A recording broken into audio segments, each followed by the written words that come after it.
Okay, so first of all, we have a few new folks who could say a word about themselves, what they're interested in before we go around.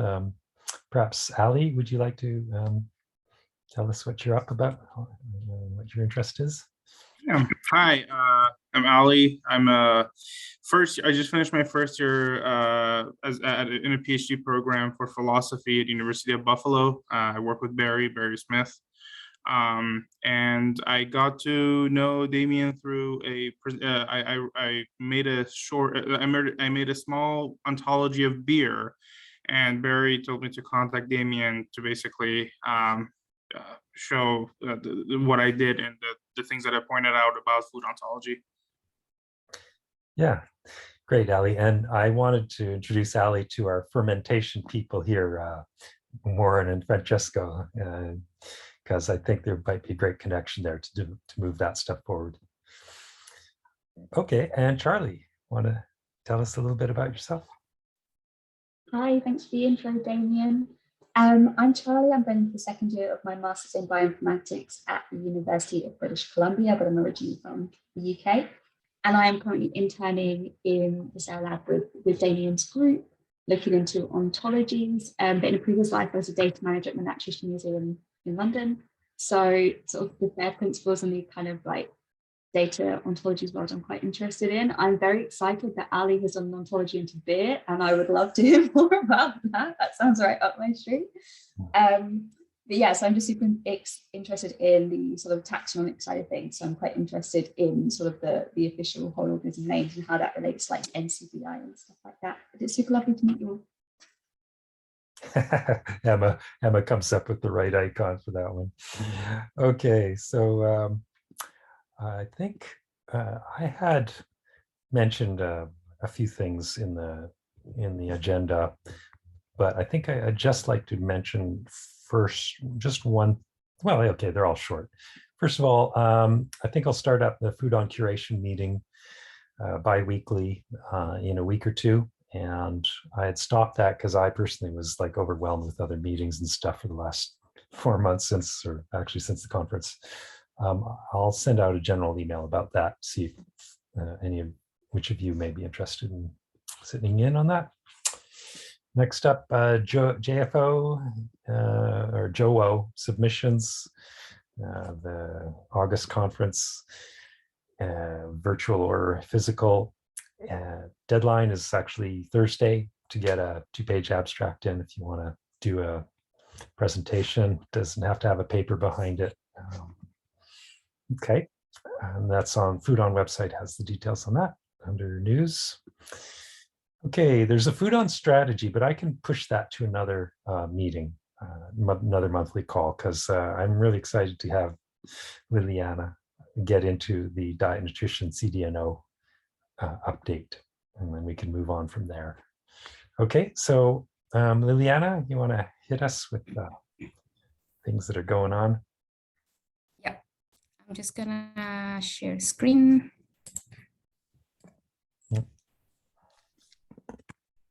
And actually, so Kat is saying, isn't it the 3rd? And now I'm looking up because I probably misremembered. It's probably the 3rd. So Friday is the deadline. Yes. Thanks, Kat. Okay, so everybody can see the main screen, right? You're not seeing the presentation for me. Okay. Well, thank you so much, Damien, for having us here. For those ones that don't know me, my name is Liliana Andres, and I'm working in my postdoc with Dr. Graham King at Southern Cross University in Australia. And well, during my PhD, I created the Compositional Dietary Nutrition Ontology. And since then, we have been having our discussions in GitHub in order to improve the classification of CDNO, of the terms in CDNO, or the definitions, labels, etc.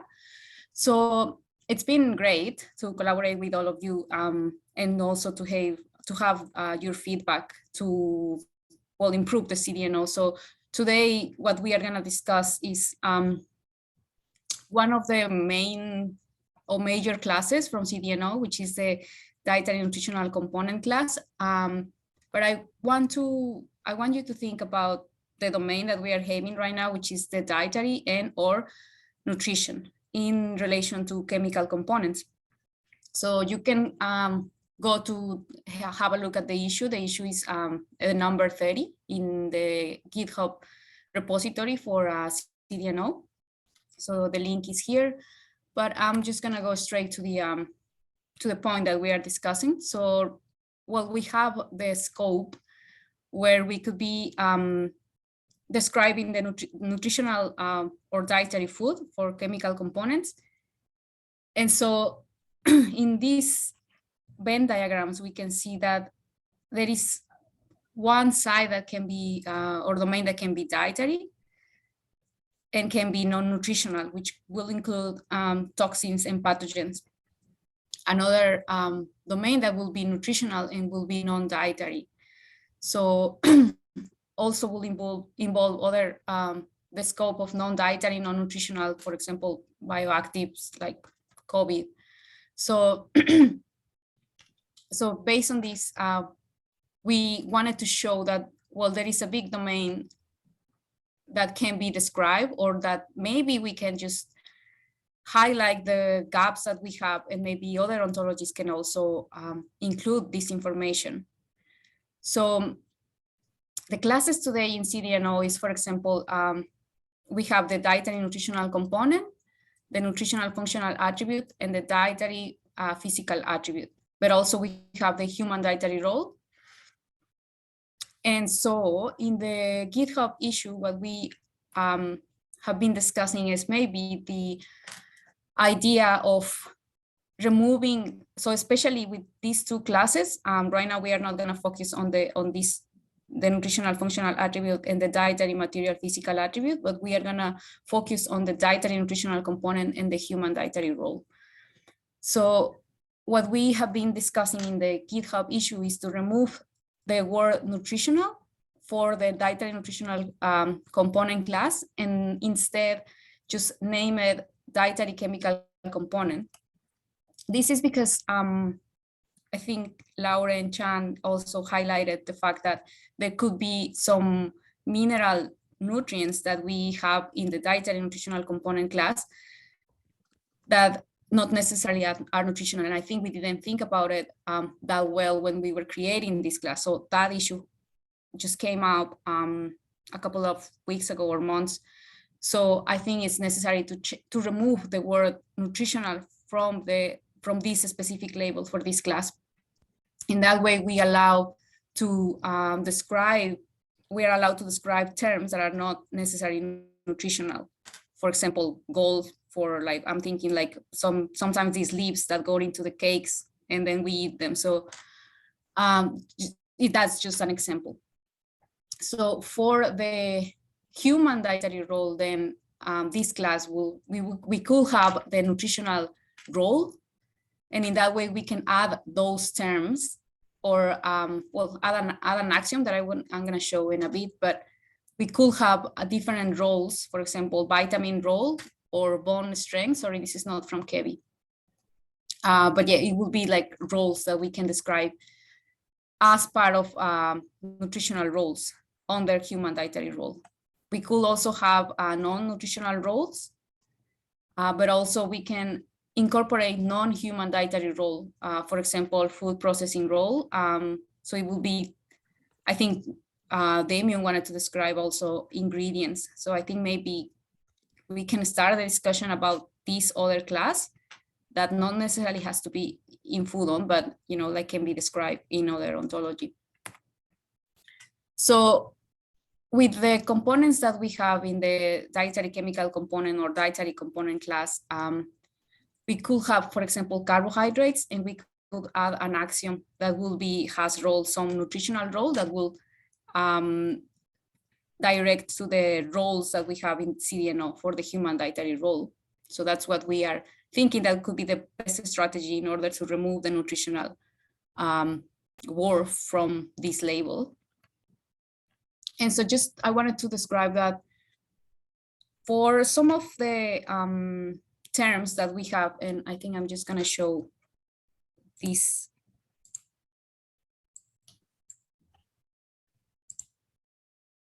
We have some like just examples for what we could add in these classes. For example, the dietary role, which will be like diagnostic factor, contributing agent, or disease interaction. I just want to highlight that these ones are just proposals, but we haven't really thought much about what we have there. I think we just add some terms that we think could be dietary roles, but these can change based on your feedback as well. So yeah, we found some terms in existing ontologies. For example, allergen will be, well, is in NCIT and EFO, but also in OBI. So we try to find some of the terms that we have in this spreadsheet for the terms that we think could believe in dietary role. And so we check how many terms that we describe in this table are in this other ontology. So based on that, I made this table in order to check, or like, yeah, just to highlight which ontologies could be important in order to create these classes that will live in the human dietary role as different terms. So I think right now we found that the experimental factor ontology has more terms that we can reuse from this ontology, but we could also maybe add more terms into this ontology and then incorporate them in CDNO. So yeah, at the moment, I think it's the one that has more terms that we can reuse or we can incorporate in CDNO for this specific class.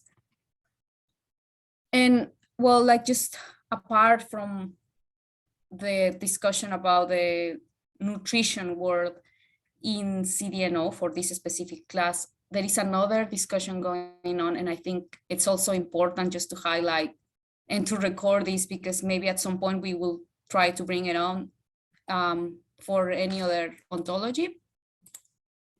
So we have the other issue, which is the dietary. So we have for this label dietary chemical component, that's what we have decided. But the word dietary, we were just thinking about it, and I think there is two types of route of administration. So I think the diet will involve more like enteral feeding. Sorry, that some food that go into the digestive system. So we were thinking that, okay, are we gonna get like just drag into these issues of like we need to describe the enteral feeding and the parenteral feeding, because the parenteral feeding will, as is highlighted here, supply nutrients to the body by passing the digestive system and dripping nutrient solution directly into the vein. Or do we want like enteral feeding, which involves or passing through the intestine, either naturally via the mouth or esophagus? So I think there were just like some discussions going on about this subject. And so I think this was coming from Damien that I think will be good to discuss in general for food on as well, to maybe create a new class. So Damien says that diet involves, or the process of diet involves oral or enteral feeding, while parenteral and intravenous feeding involve a different or more direct biochemical chain. And so I think he mentioned that maybe the food consumption hierarchy will be also interested. So we will have gastrointestinal feeding process, where we could have a subclass oral feeding or enteral feeding, and another class which will be venal feeding process, which will have a subclass intravenous feeding or parenteral feeding.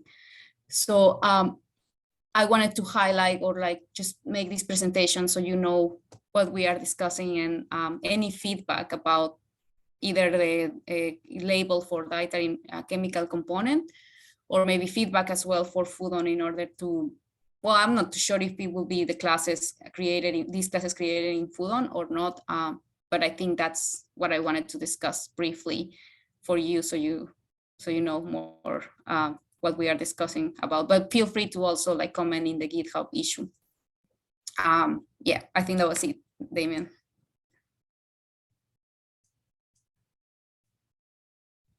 Great. Thanks, Liliana. Well, I see Matthew has his hand up right off the block. So shall we go to you, Matthew? Thanks. I'm very happy that you have shifted from dietary nutritional component to dietary chemical component. And I think we're going to see a change in the language that we use to talk about nutrients and bioactive components. And these things are still in flux. So it's keeping things at the abstract level of a dietary chemical component.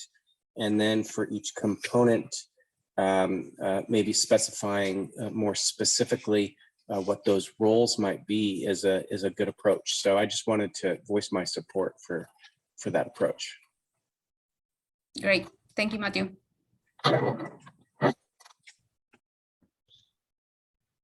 Can I just raise, I've put a few comments in the chat as commentary, particularly so the definition of human dietary role that is already in CDNO is clear for everybody.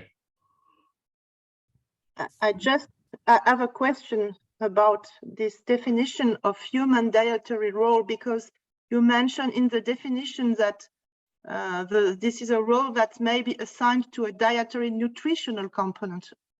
And I think you should skip off nutritional. That's correct. Oh, that's right. A legacy issue. Thank you for pointing that out, because yes. What Lily proposed is a proposal. She can then implement that for the component, and then it will have the knock-on effect on this definition. Yeah, but I think it is a good point to distinguish between components and their role, as already discussed. Yeah. I will take that into account, because sometimes then if you don't see it, you don't change it. But yeah, thank you. Naomi. Yes, sorry, I joined a little late, so I'm sorry if I'm sort of, duplicating what you've already covered. Personally, I think one of the biggest challenges that I see is the fact that you're bridging and crossing into the medical realm of terminologies. And therefore, there has to be clarity with respect to melding the two, because enteral is oral, and enteral, yes, goes through the intestine. And then if you go through intravenous versus parenteral, it does depend on what you're putting in. Parenteral theoretically means that you're trying to give a complete diet, or as much as possible, a complete diet to whoever is receiving it. But that also occurs with respect to enteral nutrition in terms of what the various solutions are. And so I think one of the earlier presentations that we had on trying to tie in human sort of medical nutrition terms with, for example, metabolism and everything else became very, very complex, because everybody used metabolite and metabolism in a different way. At least that's my memory of that discussion.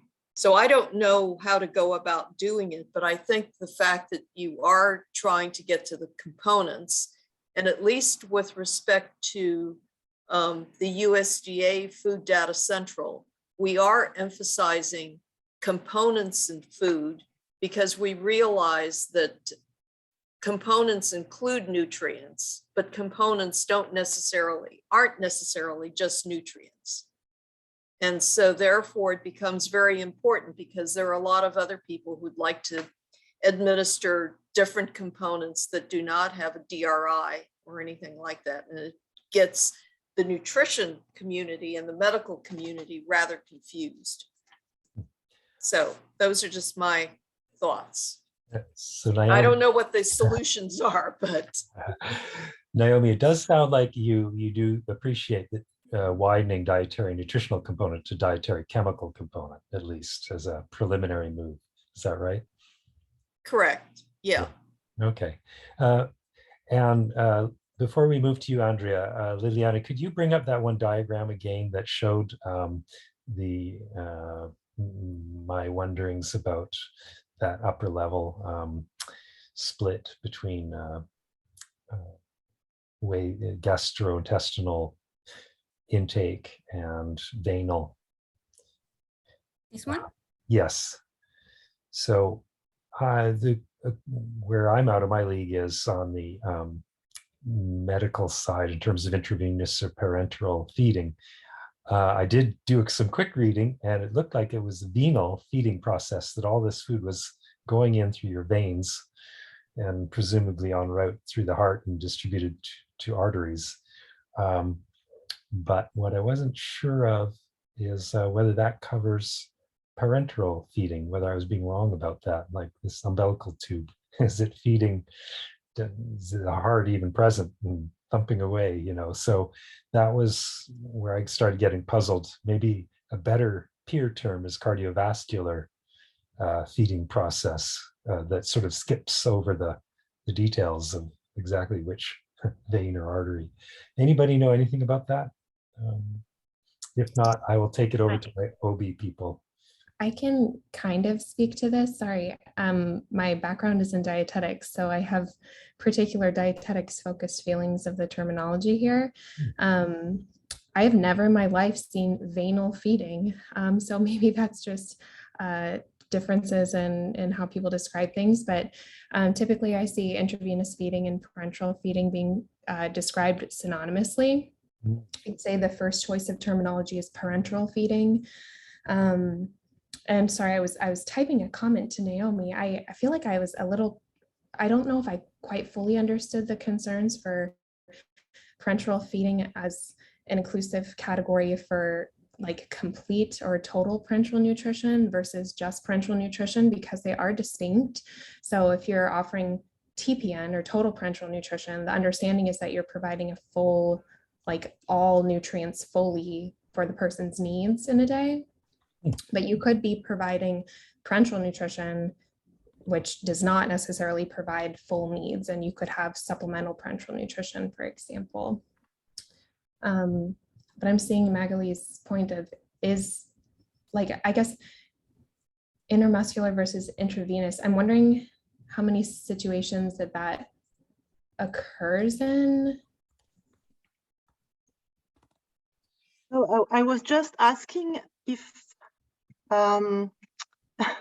parenteral feeding include intramuscular or intravenous feeding. I mean, I guess. And so I think it is redundant to say venal feeding as the top concept, because I think parenteral should be inclusive of all of those, right? It's just right. It's not enteral. So okay.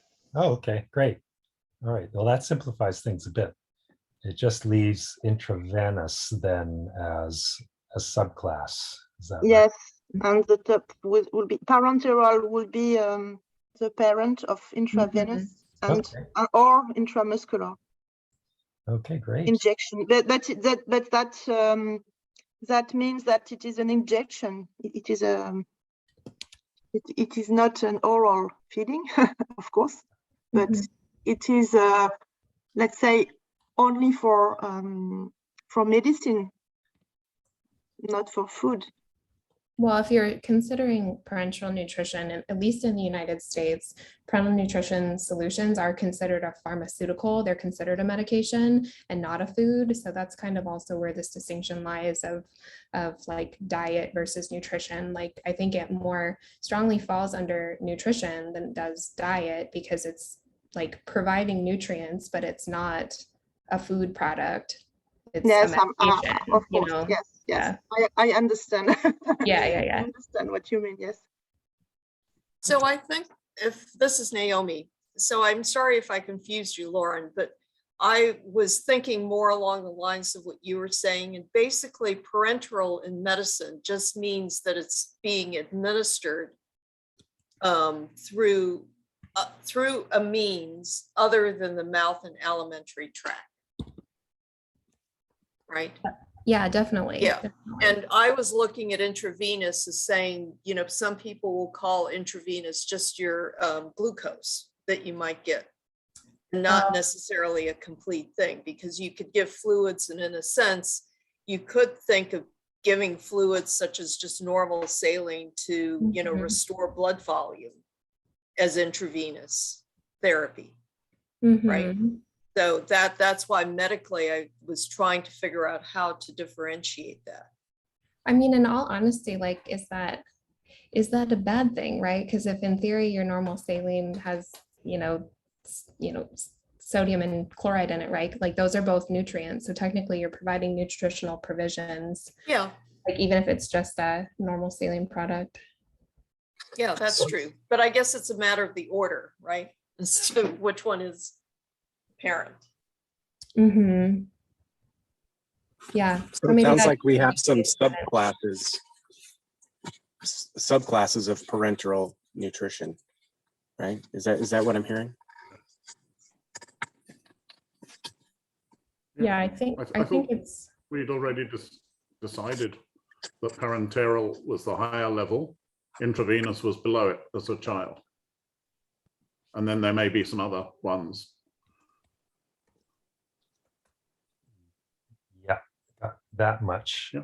And then this notion of medicine, like administering glucose or saline, so we've got administration paths are easy enough, but the contribution with respect to nutrition, whether saline falls within that, or there are these other metabolic levels being administered of drugs,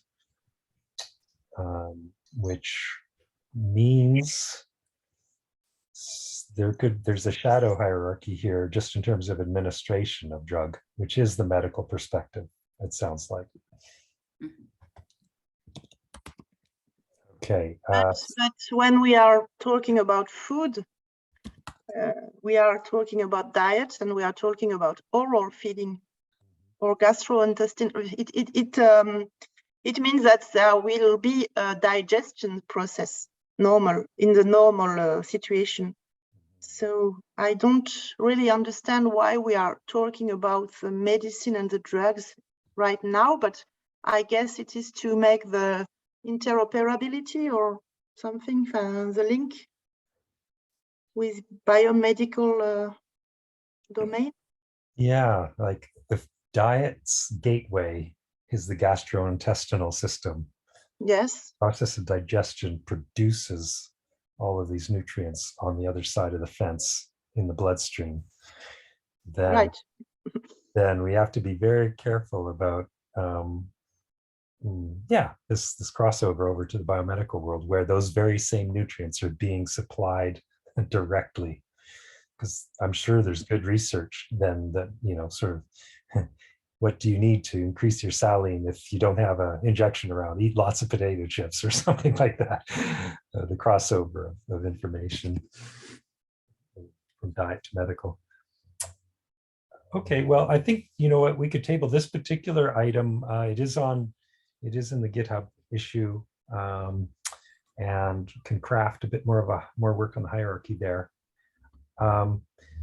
So I have any more comments? Yes, and there's also hand up, but just to add a point, I don't understand what is a non-human dietary role, but that's perhaps another point. But I was interesting to know how to link to ingredients, but it is another big point. Perhaps Francesco and right. Francesco, you have something to say. Andrea, do you want to address this particular topic, or do you have a bigger topic? Yeah, I actually had a bigger one, maybe No, but Francesco maybe did. Go ahead, Francesco. Go ahead. No, maybe I was in a similar question, let's say, because I wanted to understand better what was the intention of this dietary chemical component. If you have in mind the role, not the component. If you have in mind to assign it more to the chemical entity, or if it is also for other aspects. Because I was thinking in DNS, we recently had some very, I would say, vogue concept of a determinant of diet, which is something which could be a very broad concept, which determines your food and dietary choices, like food availability, like how many time you have in your day to go and buy something, and something like that. And I was thinking if those two terms or those two concepts could be at least a bit related among themselves, or if your intention is more on the KEBI, let's say, on the components of the nutrients of diet. I think that human dietary role or nutritional role came from a discussion about the vitamins, because we had vitamin as a chemical entity, but also in KEBI. So the distinction between the vitamin role and the vitamin chemical entity was not clear. So at that time, we asked Adnan from KEBI if maybe he can help us to understand better or differentiate between these two concepts, vitamin chemical entity and vitamin role. So at the end, he created the vitamin and parentheses role. So that means that term is like a vitamin role. And we were saying that we will incorporate that vitamin role into the nutritional role, or like the human dietary role for us. And then we will associate that to L-ascorbic acid or all these different vitamins. I think, and that's incorrect, it's not KEBI, but bone strength would be another roles that we could add. But I think that's the things that we wanted to discuss as well with ONS, because I think maybe we can just describe, as you say, just the chemical components, or like the roles associated to the chemical components, but without describing a bit more like the other subject that you mentioned, or like more medical roles. Graham? Yeah. Can I clarify that a bit more? Because I think you're absolutely correct. The vitamin was the example that precipitated why we need this, but we always knew that there was a need to link information and evidence where claims are being made, and there's evidence-based, but it changes over time, of the role of components and what are their roles. And also to pull apart, as you see on the left, the quality attribute of a functional attribute of a component from its role. So a functional attribute is something that can actually be quantified sort of independently of in the body, as it were. But going back to your question, yes, the roles as listed here, our intention had been for those to be a set of terms as vocabulary to annotate evidence about particular sets of components. So then we've got two sides of the story for annotation purposes. And it's not for the ontology to actually instantiate any evidence, just to provide the vocabulary. Hope that clarifies and helps. Yeah, at the end, yeah, because some non-nutritional role maybe could be something more general. Maybe that's what also Megali was sort of asking, let's say. Right. Yeah, and they're just there really, those as branches for completeness, to explain, well, fill out the original Venn diagram to say, okay, we accept that there may be some non-nutritional role of a component that's a component of diet. No, there are components in diet, in food, certainly in processing, such as stabilizers and flavor enhancers and so forth, which aren't primarily going to be annotated as nutritional components, but they're part of food. I definitely have an interest in seeing the in this branch developed, because just sitting there are about 4 different agency systems for describing additives out in the world, and it would be great to normalize.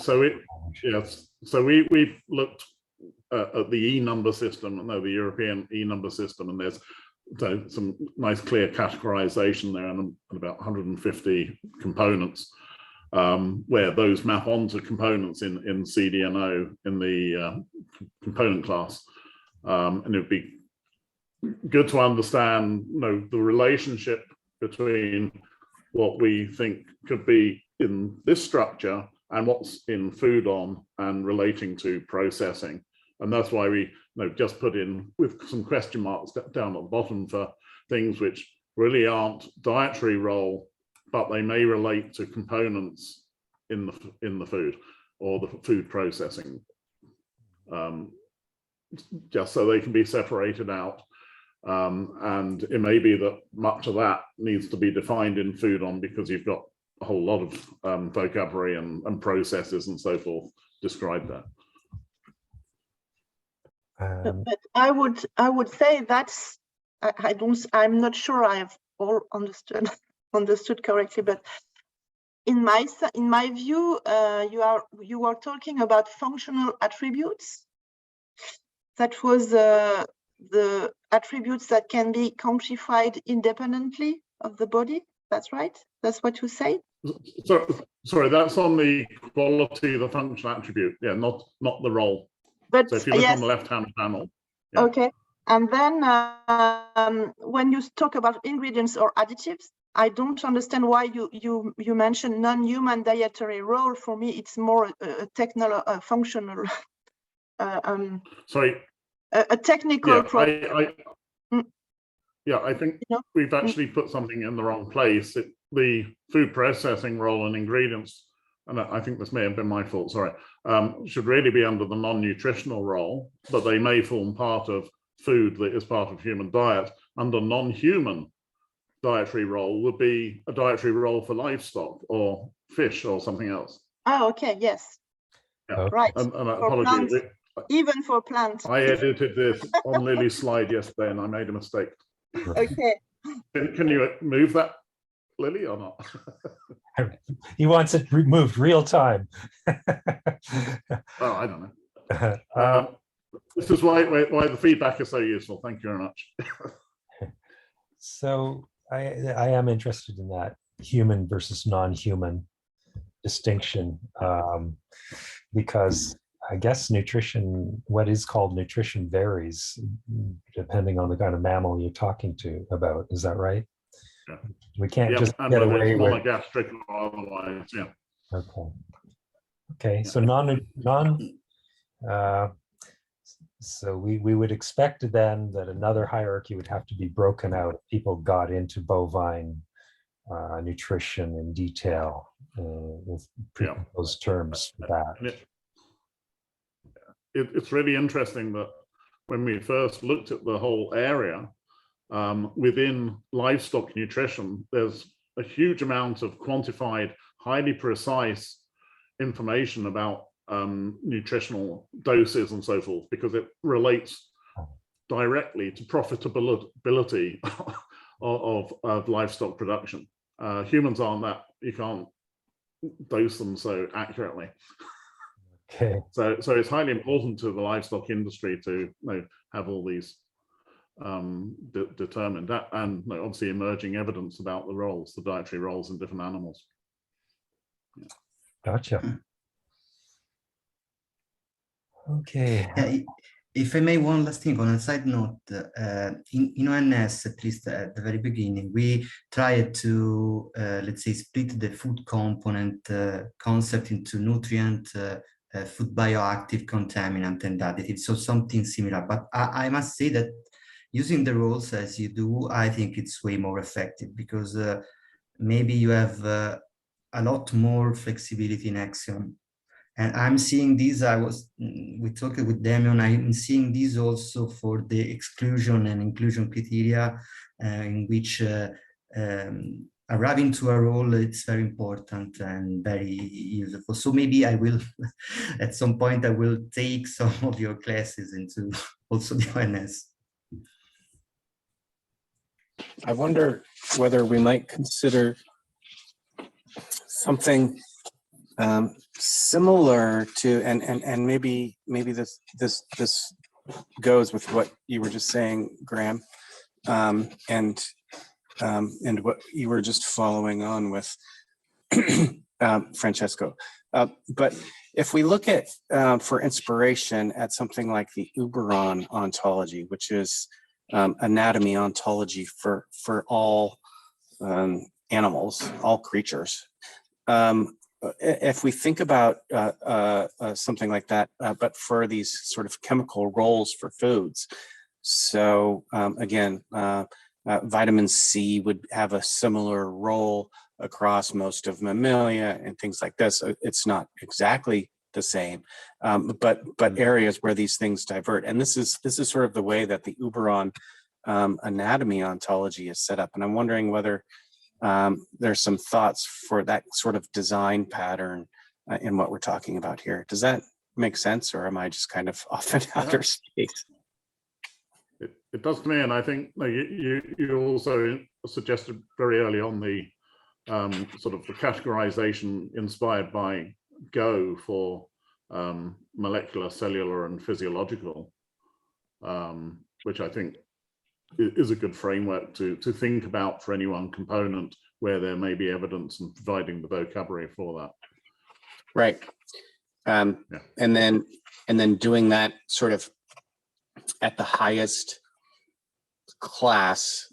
I use the class, the lowercase c, the highest class possible, and still be accurate in terms of the taxonomy of animals that we would be talking about here, or plants too, for that matter. Yeah. So that raises for me the temptation to maybe just name these mammalian dietary non-mammalian. I don't know if there is such a thing as non-mammalian dietary. I guess there is. Yeah, insects, all sorts of things. Not just insects, fish, octopus. I mean, yeah, all kinds of creatures. Right. So yeah, in aquaculture, are you feeding the fish correctly? Does that pose a big complexity if you leave out the human versus non-human thing? In this, would you? It forces you to then, if you were to describe your data sets with metadata, to say that this is about humans.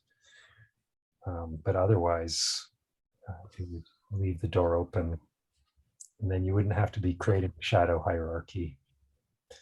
Yeah, I think unless there are terms that are only specifically used for human roles, distinct from anywhere else, then you're probably right, because all we're providing is vocabulary. And it's just if there are any human-specific vocabularies, but then they would sit under some higher level term. Yeah. Okay. So one area we'd be interested on is if there are any views on the Lily's table. I find very useful, and she's done it in other areas of the sort of completeness and structure of terms. And so EFO seems to be fairly useful as a source of terms to reuse, because that's obviously what we're looking for, terms and structures which make sense. And it's surprising that in the OBO system, although there's a huge amount of information relating to medical, physiological, and so forth, the structures don't follow what naively our thought processes would be. No, there's a lot in some areas about disease, but then it's not necessarily side by side with other things about healthy nutrition. Okay. So I just wonder if there are any domain-specific expertise here, or who else we should be speaking to understand that. It would be good to have one conversation with the OB curation team about that, because they know, and maybe EFO directly. What I heard, the history is that EFO was put together rapidly without particularly thinking about the ontological structure of it.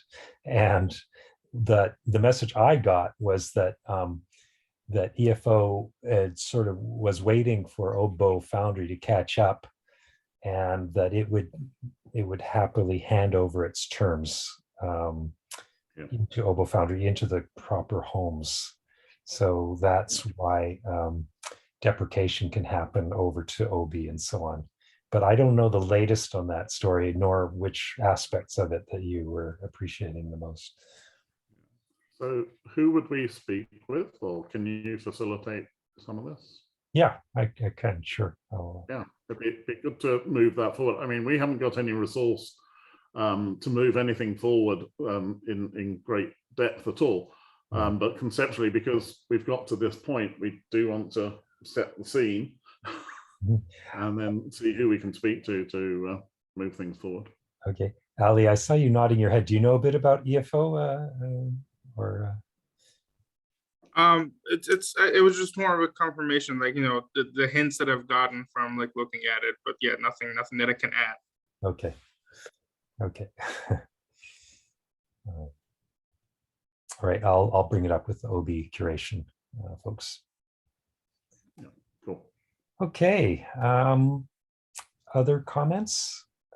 I'll say one comment that came in from Andrea, which is diet has perhaps more dimensions than what is being discussed here. Of course, he would say that, knowing he's written so much about it.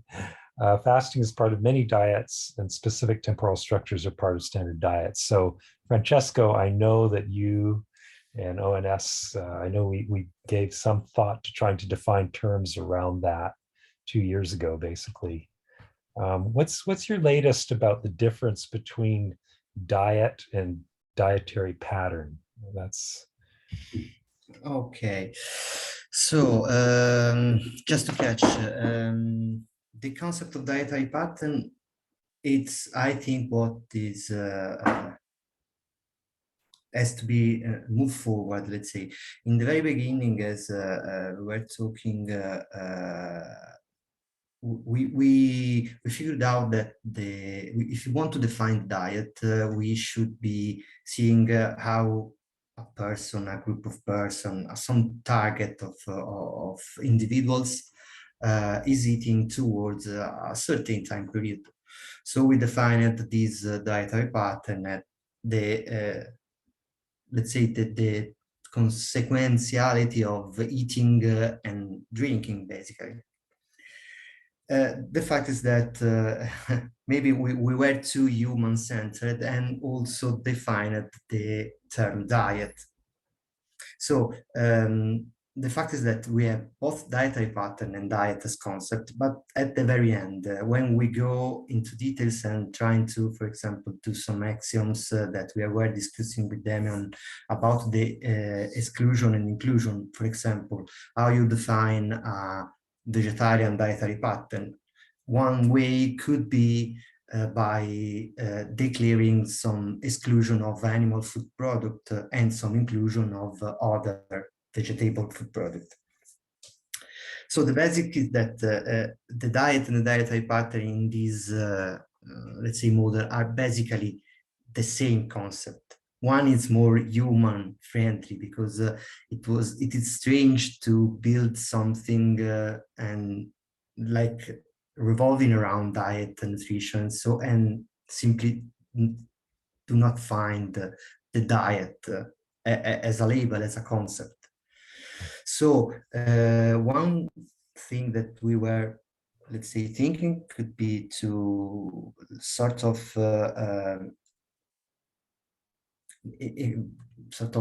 compare the two, or make the two terms like equivalent term, and to treat them as basically the same concept. the diet and the dietary pattern, and then to work towards the definition of inclusion and exclusion. And then on this point, there's the problem I was talking on about earlier, because as Damian was pointing out, we used the one property which is in the relation ontology to connect the food product, the class of food products, to the exclusion criterion. But in this, we made some sort of formal error, because the property was actually connected, not something which is information, like the vegetarian diet and the food products, but rather something which is an organism. Because in the relation ontology, it's something like, I think that the idea was something like organism A eats organism B, like predation or something like that.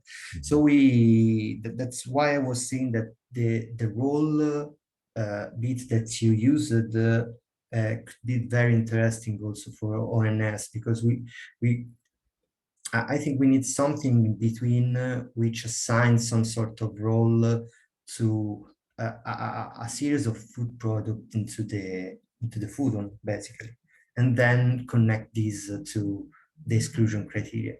But we have to think about it, because I would not know what is the class in the middle. What should it be, like something?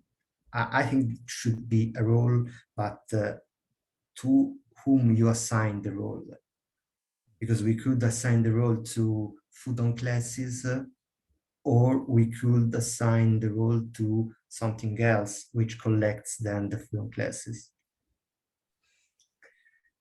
Okay, it sounds like an invitation to process modeling, where the participants and the inputs have roles with respect to the process. And it reminds me that the behavior change ontology, and more in the social behavioral science side, they've been trying to formalize the definition of process aggregates, processes which have a whole bunch of little processes as parts. So for example, somebody smoking, the smoking process is not about smoking all the time, but having little intermittent sessions of smoking. And so that might be something helpful to see with diet. I was trying, when we were talking about it 2 years ago, to make the distinction between dietary surveys and basically little data sets, IAO data sets of things eaten. And then more particularly things eaten, but actually when they were eaten. So that kind of thing. And then this notion of, which is an observational, informational thing versus the more patterned, this more pattern level talking about diet. Maybe that's one of our original sin, let's say, because the ONS was born to basically with the idea of assisting the annotation of a nutritional study. So in a nutritional study, you would have some process of nutritional surveys, which then is produce some sort of information artifact, which is what determines, or what tells you something about the dietary pattern. So that's why it was originally an information content entity, but now it's problematic, basically, because we are restricted in the axiom that we can use. So just on that note, where do you see ONS going in the next little while? What's your next sort of direction? I'm trying to, I switched a bit my work, let's say, area. Now I'm more in the agricultural field. So I'm not really able to have this much time into this development. And I'm trying with Duccio to have some like doctoral students or like I don't know, something trainees, some people to work on this. Basically, I know Duccio is involved in a PhD program which is in bioinformatics, basically. So I hope that he could attract someone because we need to start from the very fundamentals and to let's say solve some problem which are there from the beginning. For example, if you consider the recent issue, we have double labeling, we have some classes of food on, for example, which are in the main file and in the import, which is something that was there from the very beginning of when we started to do it, and which is basically not good practice. I mean, but to solve this, we really have to restart from not from scratches, but from previous points. So I think right now we are moving to, we have made something on the fermentation, which is actually submitted. So I'm not showing or talking much about this to conceptualize what are the connection from a microbiologist point of view, what is happening during fermentation. So basically how the metabolism are connected, and that what will be and develop into the fermentation, let's say, ontology group or subgroup. So surely on that part we will go on, but maybe on the part of diet we are a bit in standby, because we have to have someone working on it and starting, I think, from let's say destroying a bit and restarting some part which are not optimal. Okay, just from a technical perspective, I might be able to help out after August, say I'll have some extra time. The ontology development kit is the one that a lot of Obo Foundry folks are turning to solve this import versus embedded term kind of issue. Yeah, I have looking something about also starting when we started with the ontologies building, we haven't, let's say, used this tool. So we don't have the ontology development kit basically structure, so the spreadsheet and set. But we have to work a bit on this, let's say. Okay. Anyone else want to bring up anything? We're just after the hour now. And if not, then I will bid adieu to you and thank you all for a very, very rich discussion. I can see things advancing on the CDNO front. Really happy about that. Thank you very much for all the feedback. Yeah, thank you so much, everybody. Okay, great.